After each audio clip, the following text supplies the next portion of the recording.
Right now, the trend has really been about pushing the market research firm more into technology tools and less about service provision among a lot of those companies.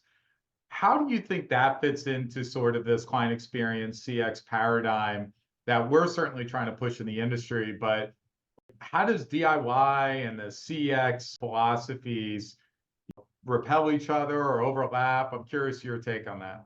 Yeah, I mean, DIY is a total different animal. I think there are tech tools that absolutely make sense as long as it's helping the researcher, for example, work better or work more efficiently. When it comes to DIY to replace service, that's where I think things get a little bit muddy.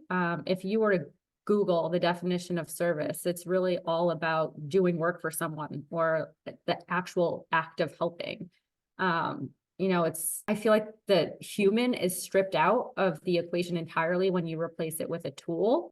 Or at its best, the person behind the help button is no longer a project manager as it was in the past, right? So I guess to answer your question directly, automation really caused a misalignment between the sample suppliers and the market research firms.